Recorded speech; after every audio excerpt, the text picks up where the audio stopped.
Hello, my friends, Evolutionary Energy Arts family. Thanks, guys, for joining us for our second live today. I'm super happy we're here for a second live. I don't know. I crave doing this again around 5 our time. Well, we're a little bit past that. Yeah. That's when I start craving it. But still, there's stuff going on. So, we took the dogs for a little walk, and we found that the desert's really getting greener. It is. It is. It is getting greener and more convertible. Yeah, it was really nice. Real nice. But we got some things to update. And then we got some interesting things that some of you guys have probably seen before, and others that are new to the channel have probably never seen. And so let's start out with numbers. As we see 80,994. The big jump, the thing that hits you is going to 4 digits here in South Korea. 1,146 in South Korea. And we also see 691 others, 322 Italy still. And we won't run through the rest of those. Although we are seeing these other red dots getting bigger and bigger and bigger. And now you can only see little bits of China. It's all basically a mess of dots there that's ever spreading. So you got 2,760 official deaths and a nice even 30,000 recovered. Oh, that number 3. Yeah, so 30,000 recovered. But remember, they said that you could always relapse. And, we're questioning, and some are questioning, do you ever really get rid of it? Or once you have it, is it in your system? And if that's the case, they're saying 40 to 70% of people will probably get this. More and more people are saying that. So, what does that mean? Does that mean that the majority of humans are going to have this in their system forever now? Well, we could, and one of the things that we can do is keep our vibration high. And even if it is in your system, if you're doing the right things, hopefully your vibration rises up and drops these negative energies down. Yeah, most definitely. Good to see you all again. See Greg, see Chris, Dolores, Sun Worshipping, Black Buffalo, Brother Raven, always working. I know he is, always doing research as well. Good to see all you guys. Yeah, so San Francisco Mayor London Breed declares local emergency amid coronavirus outbreak. Now, there are, quote-unquote, no confirmed cases of it among San Francisco residents. But she has declared a local emergency in San Francisco. So, although there are still 0 confirmed cases in San Francisco residents, the global picture is changing rapidly and we need to step up preparedness. She said in a statement, we see that the virus is spreading in new parts of the world every day, and we're taking necessary steps to protect San Franciscoans from harm. The declaration of the local emergency will help mobilize city resources, accelerate emergency planning, streamline staffing, coordinate agencies across the city, allow for future state and federal reimbursement. Dr. Grant Colfax, director of San Francisco Department of Public Health, said the declaration allows the county to put more clinicians on call around the clock, along with nurses and case managers. It also allows us to look at things like shelters and other opportunities for us to expand in the event that it's necessary, and to do a broader assessment of the city's capacity to respond in the event there is an outbreak of CV in San Francisco. A total of 53 cases of CV have been confirmed in the U.S., with 10 of those being in California. Although San Francisco has no confirmed cases, 3 CV patients from other counties have been treated in San Francisco hospitals. The San Francisco Declaration takes effect immediately for 7 days and will be voted on by the Board of Supervisors on March 3rd. So, is she going to set a precedent? Will there be more going on down the line? Right. She very well might. And Henry Brown, thank you for your support. If China is sanitizing their banknotes, what about other countries, especially the US? Many folks I hear say it's nothing we can do. Well, I prep. Yes, I would just take precaution and not touch the money, spray it front and back with Lysol. Do your very, very best. That's all any of us can do right now. Yeah, and like when I use my card, like when I went to refuel yesterday, use my card, and basically I have gloves on the whole time, and then discard the gloves and then lather up with disinfectant, and thank you for your support as well. And then go ahead and just use like wipes on everything, even though I don't think I cross-contaminated. So, it's just good to get into that habit. It's we need to be as prepared as possible. And then also just, build your energy. It was so good to get out in nature for a little bit. It was blissful. And we did a really short video. I'm gonna upload it to the second channel when we get done with the live. Just felt particularly beautiful today out there. I don't know how to describe it, but it was just a little bit more magical out there. It was almost like we walked into a portal and we got a little, I call it leveling up. Yeah, definitely. And so, I haven't had any cash on me for a while, and I understand there are those that think we should, and I don't disagree. It's not a bad idea to have cash on you. I always like to have cash, just in case, things happen again. But at the same time, it is another way things could spread. I mean, cash is filthy, So Nathan says, how are you going to get fuel when power's out? Well, we're going to hope that solar, and then we're going to start working on some wind.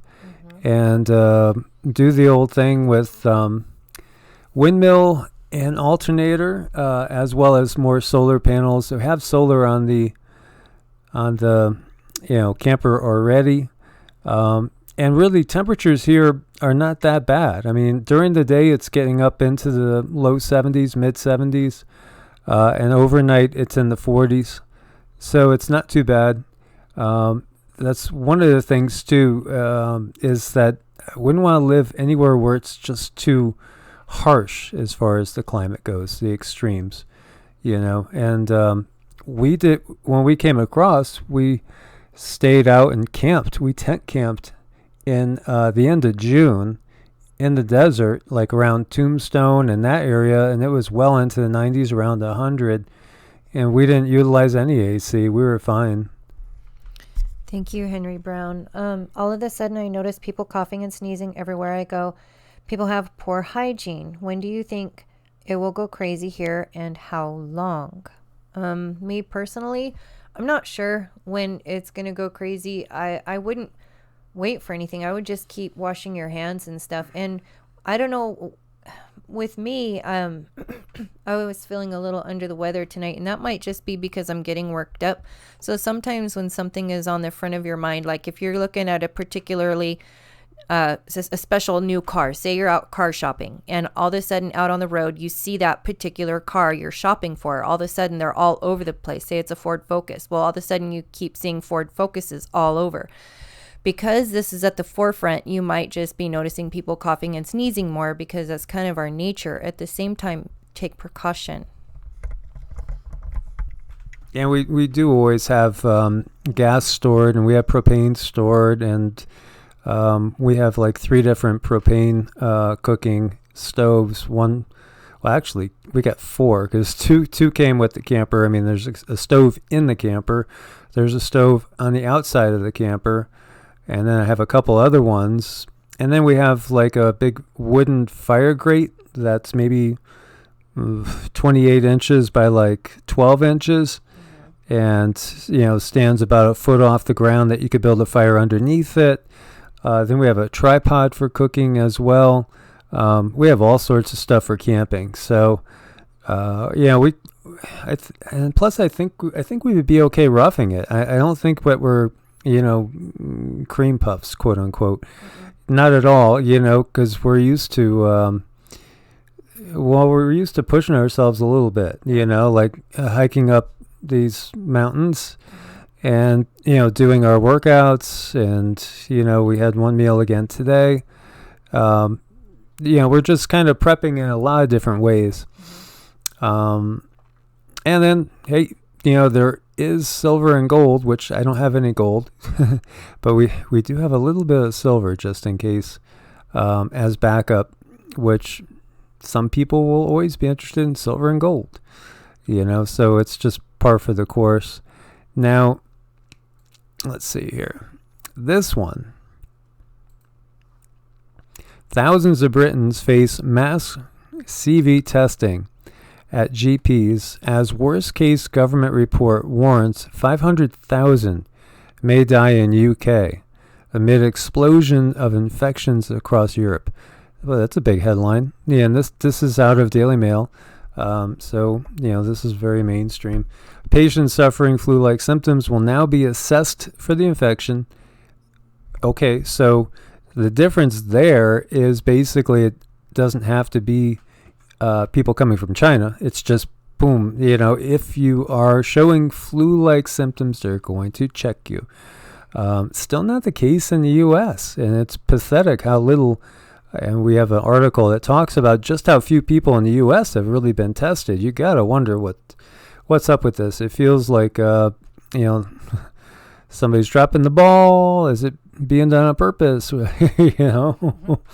Gotta wonder. But that's a big statement. 500,000 in the UK may die. There's 60 million people in the UK-ish, 60 million-ish. That's huge. That's like 1 out of every 120. That's a big statement. Government memo says 80% of Britons may be infected. Okay, so we had seen 40 to 70%. Now this government memo is showing 80%. So, basically it's like everybody's going to be exposed to this thing is what they are saying. Yeah, right now I think it's really important just to act with awareness, because if there were something out there and we could save one person or a mom with children because we said to take a little bit of precaution, then to me it's worth it. I don't think that it's fear-mongering. I think that there's a legitimate concern. What it is exactly, I'm not positive. I can't put my finger on that one. I'm not sure, but I do think that it's okay to take a little extra precaution. There's a lot of people out there with weakened immune systems, and if you just use Purell every time you get back from the store, you're probably going to be fine, and wash your hands. Do these things, and it's not going to hurt. It's not going to hurt anything. So there was a comment that, local Walmart has bleach and all kinds of disinfectant. Like, as soon as you walk in, hey, Kimmy, good to see you, Trilophobic. Yeah, the thing I noticed, and this is one of the things I wanted to share with you guys mostly, don't snooze. Definitely don't snooze. Now's not the time to be snoozing or thinking that you have time. So I just went and was checking and, was thinking, well, let me get one more bag of these beans that I got, because I made some homemade baked beans, which are pretty good. They're super good, you guys. They're super good. A little bit on the picante side. Oh, I liked it though. Yeah, hot. Oh, what do we got here? Henry Brown, a case in Brazil, and it feels like the U.S. putting out conflicting information. CNBC finances say how it will blow over. CDC says be cautious. Trump says relax. I know. This is what we're faced. This is what we're up against. That's why we really have to pay attention to where all this information is coming from, from the higher ups, and then we have to discern. Yeah, we're getting whiplash with, them saying different things. Yeah. But the point I wanted to make with Amazon and others, like there's an article right here. Amazon opens cashierless supermarket and latest push to sell food. Interesting, right? I also saw where they were expanding greatly their food operations, period. You guys know there's Amazon Prime Pantry, right? And you could get some decent deals there. Honestly, I bought a few cases of things there, because I mean I don't want to make Jeff Bezos any richer, and I hate everything about like Amazon and Walmart. Being that we're 73 miles from the grocery store, though, we do utilize them. And truly, I wouldn't want to go in Walmart right now if you don't have to. So, yeah, I'd like to avoid all that in the public places as much as possible and just worry about what's on the boxes that get delivered and use caution unpacking it, So I feel it's the lesser of the evils right now. But this is interesting because it's the article that I saw before was like just before everything was really starting to explode. So the Amazon, I'm wondering, does Amazon know this was coming too? Because, or maybe just, the trend is everybody wants to just get deliveries. Mm-hmm. But if they did know this was coming and they're beefing up and, at some point they might be one of the only things in town that you could get food from, and utilize Amazon Pantry. So anyway, I was saying that I was going to get another bag of beans because we've been eating quite a bit of beans lately, and just in case you don't know if they're going to be there. Well, the two major suppliers that I had bought from before were totally wiped out. Nothing in stock. Nothing. It hit me, wow, people are catching up with this now. So be aware of that, guys, because, I ended up spending 20% more for a different brand that I wasn't as pleased about, but, it really is starting to hit now. There's going to be shortages. Dej 57. Yes, I forgot the yeast again. I got some yeast, but we need to get more. That's right. And we just got a massive thing of aluminum-free baking soda because we use it for toothpaste. You can use it for so much, and it could also just help protect you, as well. And good to see you, Susan. Stay safe over there in San Francisco. Mm-hmm. You got to stock up now because I guarantee you I am seeing shortages. I've been looking at things, watching things. I'm glad I did what I did while we did it. But shortages, and then what's there is the stuff that's a little bit more expensive and not as, well researched. So, guys, don't waste time, Don't waste time now, just in case. You never know. No point in wasting time. We're really super lucky to have the time that we do have to prepare. That I cannot get over, being grateful for that. That's something that's not everybody has a chance to do, but we do. Hold a place of gratitude in your heart. It's super important right now. And we see this beautiful 4-star Spanish hotel placed on lockdown after Italian guest test positive. And this is in Tenerife. Beautiful, beautiful area. Gorgeous. So the doctor who had been staying with his wife in H10 Costa Adige Palace Hotel on the largest of Spain's Canary Islands tested positive Monday, has been placed in isolation. So since then, health authorities ordered that around 1,000 guests at the hotel have to be monitored for the infection. So, we got a big lockdown there, I wonder, does that mean they get a free vacation? Yeah, right. Totally. Cool. Wow. And over here, we see how to prepare for CV lockdown. With outbreaks now going worldwide, the prospect of quarantine looms. And here are some tips for surviving it. Can you guys handle it? Can you handle quarantine? Will you go crazy? Do you think that you'll feel like, let me out of here? No, well, you know what? We're conditioned because we're in this this small area, and we're almost we're conditioned for it. I'm fine. I'm good. How about you guys in the chat room? Okay, Gabriella says they're in Ecuador and they're ready. Just need to collect water. Our shows helped them a lot. That's great to hear. Wonderful. That's awesome. Yeast, well, you can make bread, and you can make wine and beer. Yeah. So there's lots of different things there. Oh, Rosemary's in the house. Good to see you, Rosemary. Joffrey, good to see your brother. Sherry, I see you got your mask on. That's awesome. Thank you, Miss Sherry. Yeah. Wendy, Angel Mist. Carrie's good. So Florida's not giving us crap as far as info.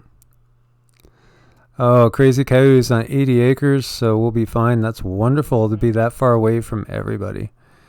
Oh, that's a blessing. Christine says she's conditioned. She's been on her own for a long time. Quarantine's manageable, Greg says.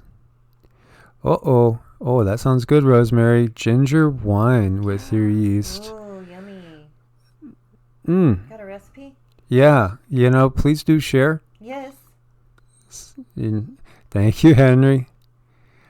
Yeah, I would think it could. They'd say that it could live for days, so it probably could, spread by food packages. Really, everything we should be getting in, we should be wiping down with like Lysol wipes or something. And, that stuff's toxic enough, but it's the lesser of two evils again. With our fruits and veggies, we're doing hydrogen peroxide. Hydrogen peroxide with the fruits and veggies. That's probably the best idea. That's what I've been doing. Mm-hmm. Yeah, distillery. There you go. Yeah, outbreaks. Yep. Ginger wine. We're all interested, Rosemary, on that ginger wine. Yeah, we are. And I wish that we could share samples right now. That would be so nice. It would be so nice. Yeah. So let's get back to this stuff. So we were talking about being stuck. We're all probably going to be stuck at some time, and as this town that we're in has less than 1,000 people, but yet it's on a fairly big road. It makes me think, I've had visions of it being locked down here, honestly, like not letting anybody in, not letting anybody out, not letting anybody pass through. There's a lot of people that pass through this area. Not a lot of people that live here, but there are people that pass through, and I have been getting that picture in my mind when we do our meditations for weeks now. And so we could deal with it, although God, I love just getting out in the desert. It does me so well. We could see the desert all around us. Everything is desert. But just getting out where there's nobody, I like it so much. I just like to be out there in the middle of nowhere. It just feels so good. So, yeah, to be stuck in the house, if I was stuck in a house in an urban area like a city, I probably would go crazy. There's no way I would be able to handle that long term. Honestly, it would be challenging. It would be very, very challenging. So, woman tests positive for CV and dengue fever at the same time. It's a 57-year-old woman. Dengue fever is sometimes called breakbone fever because of intense muscle and joint pains it causes. Has for centuries been thought to be transmitted by mosquito bites. There have been, however, signs in recent that the viral disease can also be sexually transmitted.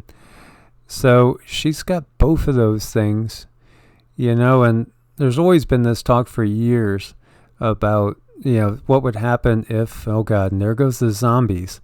This is what we were talking about for years. Like, what would happen if Ebola crossed with something else and made it more, transmissible, so that it was, as easily transmissible as what we saw here. So, most curious there. Lockdowns to curb coronavirus epidemic lead to a rise in mental health issues. Oh, yeah. That's not surprising, right? Yeah, don't. It doesn't shock me one little bit. Yeah, these poor people, some of these people have been in there over a month in their apartment buildings, and we could hear them going crazy with what you're hearing coming out as far as videos.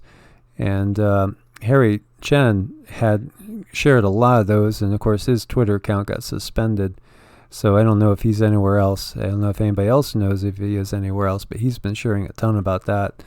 So really when you look at it, if their official numbers were actually right, it only killed 2,000 people, and that's still a lot of people. But now when you compare it to a regular flu season, and you've never seen a lockdown like this with a regular flu season ever, and it's going back to 1918. Henry Brown says, imagine it mutate and become drug resistant, right? Yeah, that's what I'm talking about. Well, it's anything is a possibility, especially with the controllers that we have in this world. As Tammy says, if we're going to be stuck, get some comfort food. At least we can enjoy our snacks. Mm-hmm. Yeah, and that's probably different for all of us, too. I know we all have different drummers we dance to the beats of. Imagine it mutates, becomes airborne. Yeah, we'll see what happens there. Now, okay, so this is somebody's friend's health pass. Red light, green light, this is my friend's health pass issued by the city of Huangzhou. When it's green, he can move freely. If it's red, he has to stay inside. It's like Simon says, it turns red when he or someone close to him is sick. Talk about taking surveillance to a new level. Yeah, well, it does sound and look like Simon says, for sure. Wow. So if this thing ends up blowing by and the numbers of dead are not astronomical, yet dozens of countries go on lockdowns and quarantines, and there's all sorts of new Big Brother AI brought into this, and all sorts of new laws going on, don't you think we should be suspicious? Just a little bit suspicious, because that's the ultimate goal. And these people will do what it takes to reach their goal. They have no lack in money. They have no lack in resources. They have no lack in anything.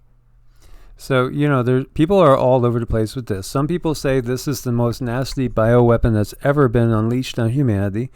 Others say that this thing doesn't even exist, that it's really FIVEG, and also with nanoparticles through the CHEMTRAILS, and perhaps the V word mixed in as well. That's really doing this. And so we have people all over the board here on what we think is going on. I think the one thing is, though, that we all are extremely suspicious about the bigger picture. Oh yeah, definitely suspicious about that. I do think the FIVEG is something to be very concerned about. There's ways to protect yourself from that too. Maybe we could do a show on that. So this is Dr. Eric Feigl-Ding. I respectfully believe 69% of Americans are still in the dark as to the reality of the pandemic risk facing us. As among the most enlightened about the virus, it's our job to together educate our friends and family and wake them up. So 7 in 10 say the U.S. government's doing enough to prevent the spread, with Republicans most likely to say so. Well, I think a lot of that's because there's a Republican president, and so that's how we're so conditioned. And if it was a Democrat president, it'd probably be the same thing with a Democrat president. 7 in 10 Democrats would say that. And that's really sad, because it's just like so many of us are just so conditioned to automatically go along with whatever the party says. It's whatever the party says. We have to back our party because the other guys are the bad guys, when they don't recognize that there's puppet masters behind both. That's really important to acknowledge, that there are puppet masters behind both parties. And that's probably one of the biggest things I had to overcome when I was waking up, is that they're both from the same dirty bird. There is no clean party, because there is this one agenda. It's theirs. And, they put these shows on for us to watch and entertain us, but we really have no say. And think about it. So right now, Bernie is leading, and I severely doubt he's going to get the candidacy, because they just don't want him to. They always well, just like the president. It's always the president with the best pedigree, the most Illuminati bloodline that ends up winning. So just like that, I don't think Bernie Sanders is going to end up winning the nomination. And I don't know, Hillary obviously is disgusting to most people. They all are when you get down to it. Pelosi and Schumer and all these guys too. They're all part of this machine. But the thing is the fact that any way we look at it, all these events, they just erode our rights more and more because there's more surveillance, there's more monitoring, there's new systems in check, and I know that somebody was talking about cashless society. Maybe this is a trigger for a cashless society because cash is dirty, so this could be a trigger for that. This could be a trigger for a lot of things. I mean, look what we were just looking at. They're monitoring a person, and they know when they or somebody else by around them is, their temperature is raised or whatever it is. This is the big picture to me, is the fact that, before you know it, it is going to be like everybody's completely microchipped and plugged in. That's what we're heading towards. And we are kind of microchipped anyway. I mean, we got our cell phones on us all the time. They could track your car too, and freaked me out when I first drove into the dealer for, a diagnostic on something on my truck. And I asked him, he already had run codes, and I wasn't even in the shop yet. I was in the parking lot. He's like, oh yeah, we picked up your truck, just when you were like right outside before you even came in. And there's this code and that code. That was before I even got it. They didn't have to hook anything up to it. They could turn your vehicle off if they want to from a distance. So, I mean, if it's a newer vehicle, again, everything. It's just the level of this is incredible. It is, and it can go on and on and on and on and on, and like we do have our own sovereignty though. We can always go within. That's one thing that the AI doesn't have. It does not have a soul. It cannot go within. It can go on the outside and access data, but it cannot go within and tap into source. And that's what we have. We have that ability. That's awesome. And there are benevolent beings as well that really are rooting for us. No, it's not a Toyota. It's actually a Dodge. It's a Dodge 1500. I got it because it had the highest towing capacity, and it was truck of the year. So it was thinking about pulling a camper and all. It's just more new systems of control, monitoring and all. So look at this. These trucks with food supplies on the highway as far as the eye can see, queuing for entrance into Wuhan, China. That's massive, massive, massive. So hopefully people won't be starving. There's all these different possibilities what's going on. Check out the barbers now. They're staying clear. They got their masks on. They're not touching you. They got their gloves on. Cutting from a distance. Pretty soon it's going to be just robot barbers. Won't even be humans doing that. Experts fear the small number of U.S. CV cases reflects limited testing rather than a lack of infections. Yes. CV-19 tests across the country are in limited capacity. South Korea has run more than 35,000 tests, and they have over 1,000 cases. The USA has tested only 426 people with like 53 cases right now. So what's the real deal? There's way more people in the U.S. than there is in South Korea. I would venture to say there's probably 6 or 7 times the amount of people in the U.S. So, are we really running in the, thousands of cases here? We don't know. We have no clue because they're not testing. Close to 80,000 people have signed an online petition asking Ottawa to suspend flights from China. And you're going to have people calling for their borders to be shut down. They're going to say, shut us down, shut us down. Sun worshipping Black Buffalo asked, when is the lockdown going to happen. And actually, they're not going to call it that. And it's already going on in California, where they ask people to voluntarily quarantine, which, I prefer that they do if they do have a flu outbreak and they can't test anything. I don't think that's a bad thing. And in a way, we kind of already are, as far as if we're home and we're being careful and thoughtful about other people's health and our own health, then, that's what it's going to look like. So I don't think that word lockdown is going to be thrown around. I know it is on certain websites and stuff, but it's going to be more of a voluntary quarantine type thing. Yeah, we'll have to see how this goes too. We really will, because I'm still going back and forth a little bit on who released this. China, or somebody released it against China. I'm going back and forth. Honestly, I could see evidence for both sides. And this is Jennifer Zhang, urban management officers in Wuhan intercepting donated vegetables from Sichuan province. What a shame, there are people that will always take advantage of others, unfortunately, and then there are those who will always do wonderful things in tough times, and really, look out for others and sacrifice them, personally sacrifice for others. And then you'll have people that, because they're in a position of power, they'll just take. And that's sad, but it's the nature of the world that we see, unfortunately.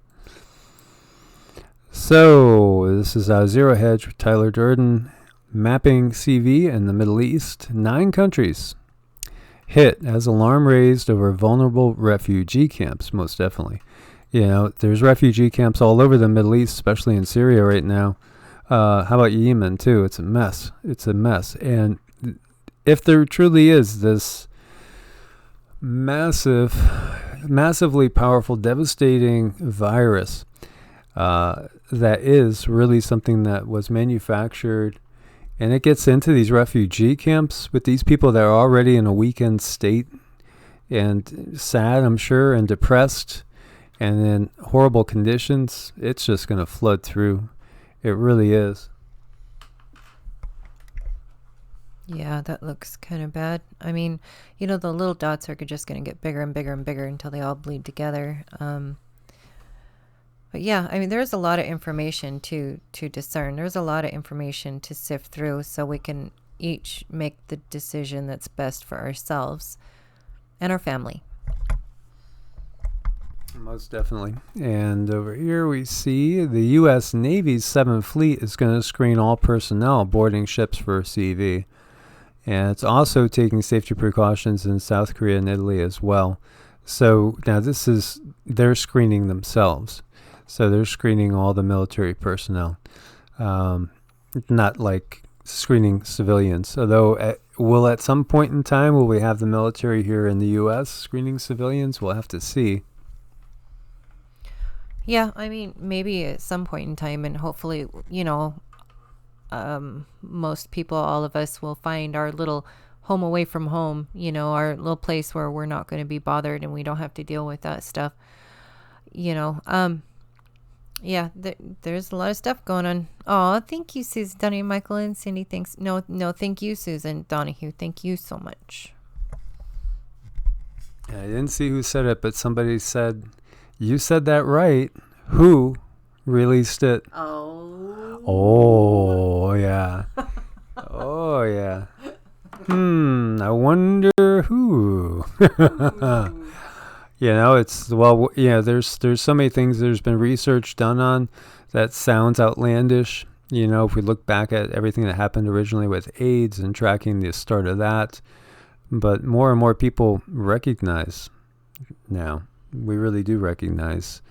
It's so obvious that so much of these crazy C-word theories, I don't know of any of them that got proven to be false. I mean, it's it seems like most of them come true when you get down to it. We don't have the entire truth, so we don't know exactly what's causing people to face plant. What if it is the AI people getting zapped from across the way? It's an energy weapon of sorts. Yeah, it could be. I mean, it really could be. There's all sorts of stuff out there. If you start looking at DARPA, it's incredible. It's just incredible, some of the stuff that's out there.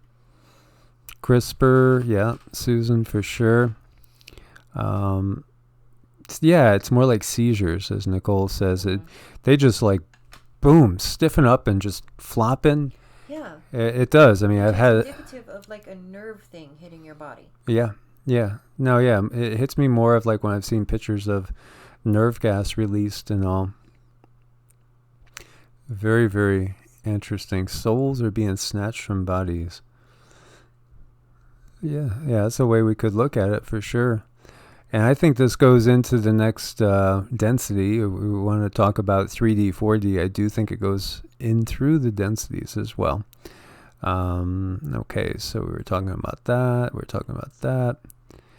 And we have Arctic Doomsday Vault stocks up on 60,000 more food seeds. If you guys never saw this, it's Noah's Ark of food crops, set up to preserve plants that can feed a growing population facing climate change, amongst other things. They could stick their carbon-based emissions, because there's so much going on now. It's just it's a catch-all, it's such a misdirection compared to everything that's going on. So yeah, more stuff in this Noah's Ark. Maybe after this reset, then somebody will find it and they'll start all over again. Or maybe there'll be people placed over there. Maybe that will be the new Garden of Eden. There you go. Right. And Henry asks, U.S. becomes Venezuela or worse? Metal's value goes up. Yeah, I'm not sure, Henry. I don't know. Yeah, again, as far as I think the best thing to have is actually to have food and things that you would usually use money to buy, because if you can't get out, you can't get around, you might have $1,000 cash. It ain't going to do you any good, We'll have to see how this progresses. But again, I think everybody should really be stocked up for at least 6 months. And I know that sounds daunting for many, for sure. But, we just have to prioritize. Mm-hmm. No financing, no demand. Chinese refiners run into trouble. So international banks are suspending credit lines for some independent oil refiners, worried about the growing risk of defaults across the industries because of this epidemic. So, yeah, I mean, people are going to be traveling less. You don't travel much when you've been welded shut in your apartment building. Right. Right. And Florentina Guggenheimer says, try typing in that word. Can you see that word? I don't want to say it out loud. She says you can't. So we'll try that. We'll see if we can. Well, we talked all about event. Yeah, we did. We did. And about that length. What was it? The other thing we tried to type in and it wouldn't go. Do you remember what that was? There's certain things that we can't do now. So she wants us to type it in. Yeah, type it in, and she said it won't work. Like Eve period. Type it in exactly like that, Florentine. I don't know. It's a period after each letter.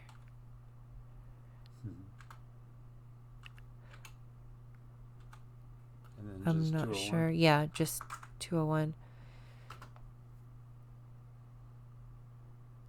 There, we got it. We still got it. Yeah, we talked about it. We did a video on that. So I don't know if there was some sort of code that was supposed I don't know. If I'll think of it. There was something we tried to do today and we couldn't do it. As soon as I remember, I'll tell you. So, if you start looking at tearing into the Old Testament, really tearing into the Old Testament and then start looking at medieval woodcuts and a lot of anomalous things, you gotta wonder. You really gotta wonder. So, this is 2 Samuel chapter 24, and this is David's census and the plague.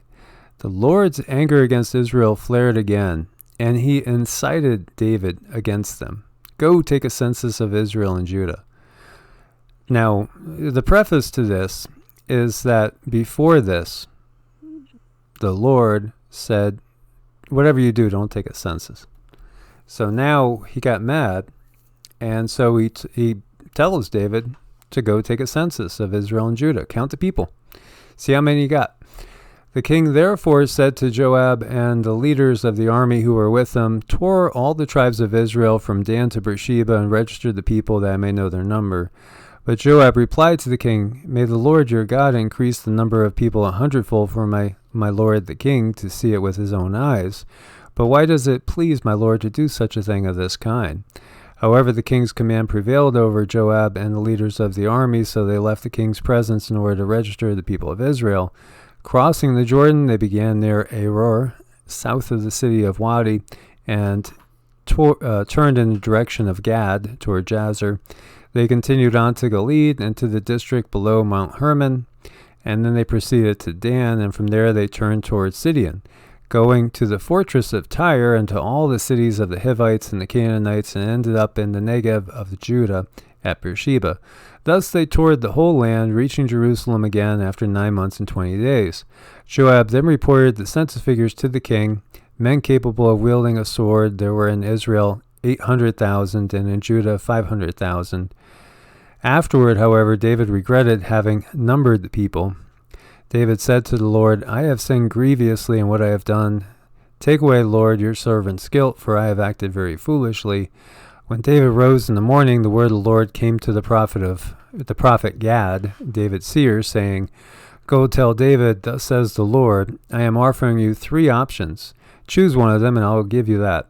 Gad then went to David to inform him. He said, Should 3 years of famine come upon your land, or 3 months of fleeing from your enemy while he pursues you, or is it to be 3 days of plague on your land? Now consider well, what answer am I to give him who sent me? David answered Gad, I am greatly distressed, but let us fall into the hand of God, whose mercy is great, rather than into human hands. Thus David chose the plague. At the time of the wheat harvest, it broke out among the people. The Lord sent plague over Israel from morning until the time appointed, and from Dan to Beersheba 70,000 of the people died. But when the angel stretched forth his hand towards Jerusalem to destroy it, the Lord changed his mind about the calamity, and said to the angel causing destruction amongst the people, Enough now, stay your hand. The angel of the Lord was then standing at the threshing floor of Araunah the Jebusite. When David saw the angel who was striking the people, he said to the Lord, It is I who have sinned, it is I the shepherd who have done wrong, but these sheep, what have they done? Strike me and my father's family. And then he's instructed to set up an altar and do penance. So the plague came and destroyed 70,000 people. Interesting that there was an army of 1.3 million people of Israel then. And 1.3 million in an army is pretty big. I'm not sure what Israel's population is. I thought maybe it was around 5 or 6 million, but I haven't checked it recently. Which may give you an army of somewhere similar. So you got to wonder how many people were around back in those days. I think there's a lot of covering up as to the actual amount of people. Now, this is a book, The Gods of Eden by William Bramley, which I've quoted many times and actually did a video on previously. Interesting book. He's a historian, and he was just going to do just another typical history book, but in all his studies, he found that he just came to the inescapable conclusion that we're being controlled by somebody very intelligent, much more technically advanced than we are. And thus, over here in this one section, he's talking about the Justinian plagues. So, as we've talked about, Constantine's the one that put together Christianity as it is with his Nicene Council in 325 AD. Before that, it was very varied, and people had all different sorts of views and different opinions on it. So he codified it, and we have the Catholic Church that came out of that. As we see, as time went on, then eventually, if you were not a Christian, you were put to death. You had to be a Christian, and you had to believe the way they believed, too. And you see here, between 540 AD and 592 AD, when Justinian was carrying out his Christian reforms, a bubonic plague engulfed the East Roman Empire and spread to Europe. The epidemic began inside Justinian's realm, and so it was named Justinian's Plague. Justinian's Plague was one of the most devastating plagues of history, and many people at that time believed it was a punishment from God. In fact, the word plague comes from Latin for the word blow or wound. Plague has been nicknamed God's disease, a blow or wound from God. One reason people thought plague was to be from God was the frequent appearance of unusual aerial phenomena in conjunction with outbreaks of the plague. One chronicler of Justinian's plague was the famous historian Gregory of Tours, who documented a number of unusual events from the plague years. Gregory reports that just before Justinian's plague invaded the Auvergne region of France in 567 AD, 3 or 4 brilliant lights appeared around the sun, and the heavens appeared to be on fire. This may have been a natural sundog effect, perhaps. However, other unusual celestial phenomena were also seen in the area. Think about how many sundogs we've seen nowadays with all the spraying that goes on up in the sky. Very curious. Another historian reported a similar event 23 years later in another part of France, Avignon. Strange sights were reported in the sky, and on the ground was sometimes brilliantly illuminated as at night as in the day. Shortly thereafter, a disastrous outbreak of plague occurred there. Gregory reported a sighting in Rome consisting of an immense dragon which floated through the sky and down to the sea, followed by a severe outbreak of the plague immediately thereafter.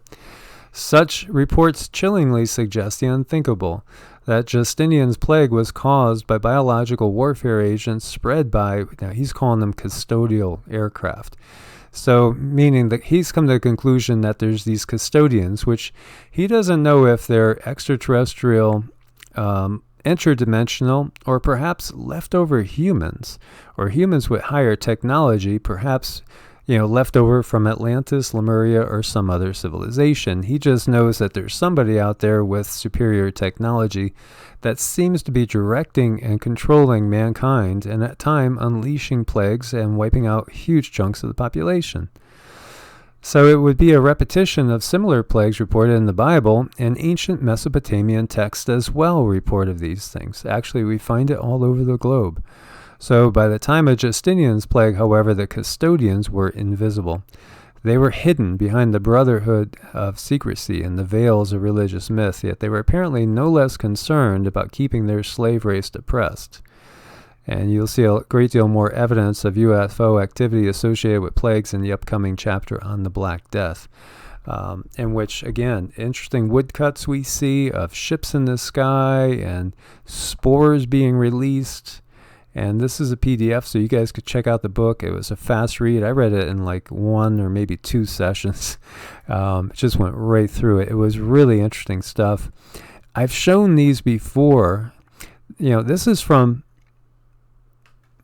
the Annunciation. This is from 1486. This was painted.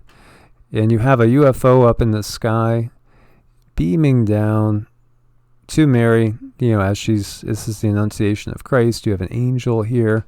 It's taken to be Gabriel. And you see the Holy Spirit descending from the UFO into her crown chakra. Fascinating stuff. I mean, UFOs here, this is 1330. What's the matter? I'll tell you after the show. Sorry. Go moving forward. Okay, yeah, she just looked at me like she had an aha moment. Over here, you have UFOs up in the sky again. Another 14th century. This is the Madonna with Saint Giovannino. 15th century. So this was somewhere between probably like 1470, 1480 when that was painted. There's tons of them. It's just there's so many of them. I mean, how else do you take that by somebody up in a ship? And this is 1350. There's just so many of these. It goes on and on and on and on. And then we have the Great Chicago Fire, and this appeared, and that's a classic flying saucer, right? The Chicago Fire was 1871. It happens to be the same year as the Banking Act. Happens to be the exact same year that we were told of 3 world wars by Albert Pike. All happened in 1871. People reported seeing a beam of light coming from a flying saucer hitting the ground and seeing fires going. Now, we know nowadays there's satellites that can do that, and we've talked about that with the California situation before. So is it possible that there's some leftover survivors of the great cataclysm of Atlantis, perhaps, completely human, doing this, and actually in control, and it's their bloodlines that control us? Or are these ETs? Are they interdimensionals? Is there a breakaway society that has gone through the cataclysms that hit the planet apparently every 12,000 years like clockwork, and some smaller ones even more often than that, that has maintained their technology because they went inside the planet? There's so much evidence to this. There is so much evidence to all this. And then, of course, we have the Atrahasis, which is the Akkadian, Babylonian epic of the Great Flood. And then there's also the Sumerian flood story, known as the Eridu Genesis. Goes back to at least 2300 BC, and we have written, copies of that. The oldest copy we have of the Bible that's complete is, we're talking in AD. We don't have anything in BC. So, the Bible's pulling from these older stories, mostly from the Babylonian and the Egyptian traditions. Now here it's clear, in case you guys don't know, the gods, the Anunnaki and Enlil in particular, they created humans as a slave race according to these texts. And so they ruled us right here. They were right here with us and ruled over us. And I showed Cindy 300 for the first time last night. She had never seen it. Oh my, talk about when you resonate with something. Yeah, so I mean that was a classic movie. But what we look at there is the clear depiction of a demigod there, and so it was, I thought, kind of well done in that sense, although obviously the fighting and everything was really tremendously choreographed. But what we find here,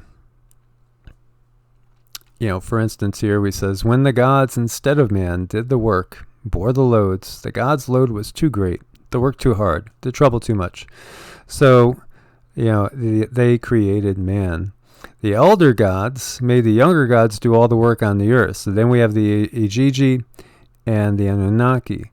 And this is reflective of the Battle of the Titans and the elder gods again. So it's interesting to see this. It's interesting to see all this. And then, of course, the gods enjoyed leisure and just kind of ruled over everything. And, there's a flood coming. There's going to be a huge disruption. And Enlil is tired of it, as we see here.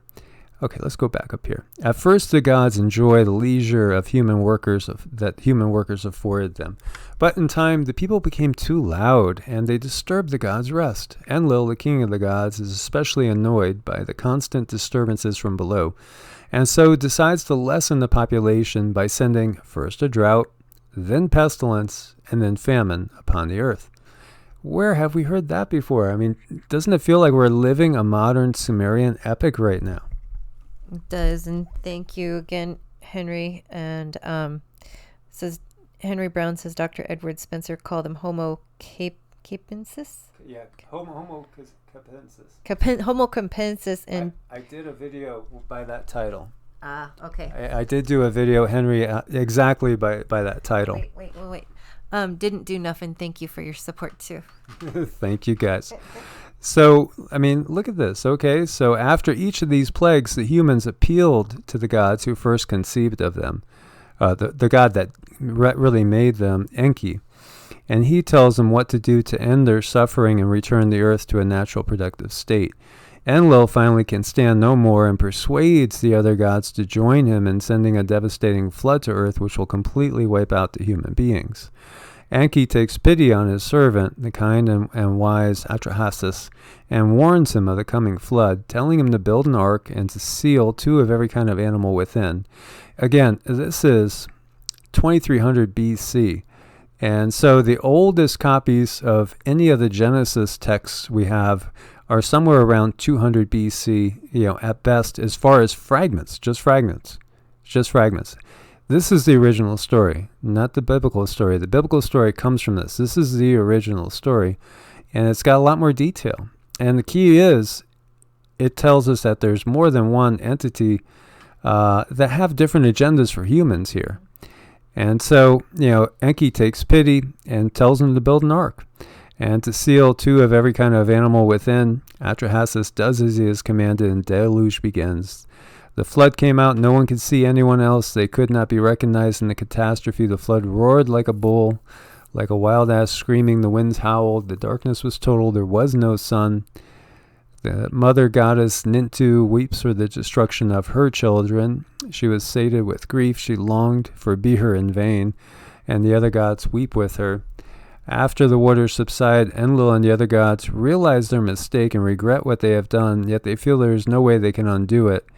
At this point, Atrahasis comes out of his ark and makes a sacrifice to the gods. Enlil, though only just before wishing he had not destroyed humanity, is now furious at Enki for allowing anyone to escape alive.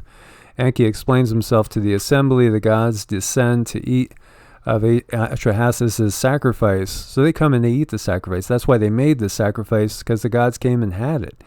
So obviously these are beings that can take flesh and blood, even if they're not always flesh and blood, because they actually eat the food. And Enki then proposes a new solution to the problem of human overpopulation: create new creatures who will not be as fertile as the last. From now on, it's declared that will be women who cannot bear children, and demons who will snatch infants away and cause miscarriages, and women consecrated to the gods who will have to remain virgins. Atrahasis himself is carried away to paradise to live apart from the new human beings whom Nintu then creates. So, interesting stuff. I don't know if all you guys are familiar with that, but it's pretty fascinating when you look at it. So we see that really in the Bible, at times it's like you have to question, why does God seem so evil and then so benevolent? And then why so evil again? Why so benevolent? It's because there's more than one being represented there. And so it's been basically, merged and meshed into an abbreviated version. And very interesting, so again, are these beings really from somewhere else? Are they from Nibiru? Are they from some other place as well? Are they part of what we would call the Orion group as well? Or are they simply leftover humans that went inside the earth as well, escaped the cataclysms on the surface, did not lose their technology, and have always had that technology? It's pretty interesting stuff. It is. Somebody in there said, this is better than Secure Team 10. It is really good stuff, isn't it? I love it when he goes into these things, into our true history. I think this is what should be taught in school as early as possible. We need to know and understand that there are different beings amongst us. We might not be able to see them, but believe me, they can see us. They can send us information. They can guide us, and it's just so interesting. That's why stuff like this resonates with me so much, I think, because it's an inner knowing. And I know a lot of you guys know this too. And it's a really beautiful thing once you start to grasp it. And again, these are just the bodies. So these are the vessels, because what's interesting too is that, and Bramley gets into, where did I have him? Okay. He gets into the controllers' religions, and then also the religion that's given to us by others that are telling us plainly how things really are. And there's a big difference there, and we'll get into that, in another session. But basically, if it's a case where we are giving our power away, where we have transgressed, and not that we haven't, that we're not in a perfect state, because we're not in a perfect state right now. But yet, if it's something that puts humanity down where they must be in service to the gods, so to speak, and to just pray for their, pray that they won't get destroyed again, beg to not be put into hellfire and everything, that's the controller's side. Whereas the other side teaches that, the real creator lies within every single one of us. Every single being has the creator's spark and love an essence in us, and so we should look at things from that point. So it's pretty fascinating stuff. There's so much evidence to this, and this has been something that I've been on a quest for 43 years now, studying everything I can, related to this. So fascinating stuff. It feels like we're reliving their arguments. So Enki and Enlil, two brothers always at war. If we look at Ahura Mazda and Ahriman, if we jump over to Persia, there's so many different names that we could put in there. Thank you, Grizz. Grizzly says roar. You say it, sweet. I like when you say it. I hurt people's ears last time. Roar. Thank you, Grizz. So does mankind need a savior? Mankind just needs to learn how to go within and to see through all the BS. We need to get out of the system, because I think that it's the system that corrupts us so badly. We're just constantly bombarded with so much stuff, constantly sold certain things, certain viewpoints, limiting beliefs.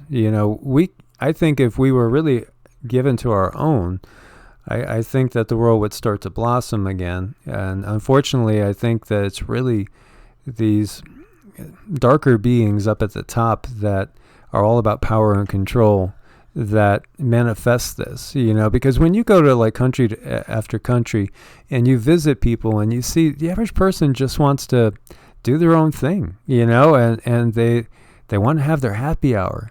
Yeah. They want to just enjoy life. They want to, smell that fresh baked bread if you eat, carbs, and just say, oh, that's so good, and maybe a little ginger wine of Rosemary's to put it down, we just want to enjoy things. And I think that they've taken our creativity.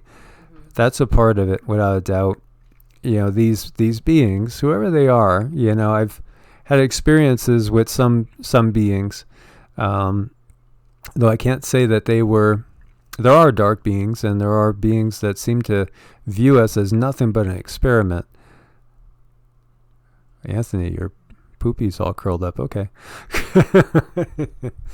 So Jerry says, I think the issue, Michael, is most of us only have a view of what's in front of us, not what's around us. Yeah, because, we're kept in this matrix. All we do is work. We work, we come home, we're taught that, and I think a lot of people have really woken up to this in the last 5-10 years. We're taught that bigger is better, keep up with the Joneses, bigger house, nicer car, work, get things, all about things, not about people, not about relationships, not about finding God by going within and spending quiet time and, thankful joyfulness, and not about doing, nice acts for others as well. So we're just wrapped up in this world. Now, there is a counterculture that started to go on in the 60s, and then I think it got hijacked. And, I was reading also, and I have to agree that, like the CIA, for instance, was going and infiltrating the whole movement that the hippies were doing and trying to just turn it into being all about drugs and sex and, that type of thing, and getting away from the true spirituality. And I think they infiltrated the New Age movement too, to again steer people away from some ancient hidden truths, ancient hidden knowledge, to make it look like it's all evil again. They do it every time. They've twisted the biblical scripture. They've done the same thing in Buddhism as well. So the controllers, quote unquote, whoever they truly are, they operate through these Illuminati families that we know. But they pervert everything. It's all about perverting everything, so we can't figure it out for ourselves. And so we're always stuck in this matrix. That's exactly right. They do have this controlled from the bottom up, top down. They control all of our education. They control our system. They control our health. They control our justice systems.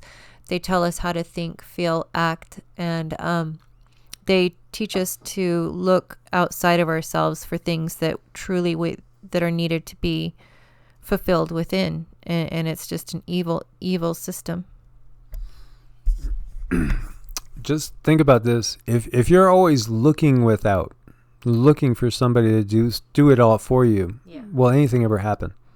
If they're not going to do it for you.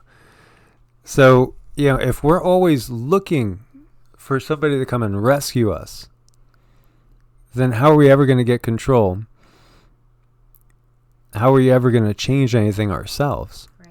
Right. So that's part of everything that's going on. Like we said, early Christianity believed a lot of different things. Gnostic Christianity believed, again, going within. And you didn't need a church. You didn't need a priest. You didn't need a pope. You don't need any sort of authority at all. And everybody could do it in their own way. You didn't even have to do certain things. It didn't matter if you just sprinkled some water on your forehead. It didn't matter if you immersed your entire head or if you jumped into the whole river. That's all dogma. That doesn't matter at all. What matters is that our hearts are changed. Now, that's truly being born again, is when your hearts are changed and when you are no longer wanting to do things that are divisive, to do things that hurt others, where you just, you can't kind of do it anymore. You just can't do it because it makes you feel horrible. So you just start to push away from that and start to go down a different path. Yeah, there comes a point in your life where you have to stop looking outside of yourself for those answers and for that guidance, and listen to the inner guidance, because Michael's right. Nobody's going to save you but you. And this is where we need to be now. We really need to go within and stop allowing ourselves to look for somebody else to save us. The government, the this, the that, or this person, that person.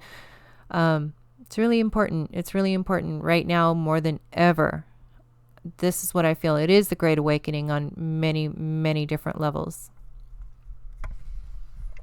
Yeah, most definitely. And so Otcast says, have you ever read The Long Lost Friend regarding the native powwow practices? I haven't. But I do believe that there are benevolent beings, and I will check it out too. Anything I haven't seen, I'm always interested in checking out. I do find it fascinating, though, that there are a lot of benevolent beings that are credited with bringing to us all sorts of knowledge. How to farm, how to grow things, how to heal each other, all sorts of things as well. And so we forget about those benevolent beings. And also, I do think that the benevolent ones are put in a negative light, because the powers that be that control us are negative beings. So everything is inversed, as we have been saying. I'm glad, Nicole. I'm glad. Yes.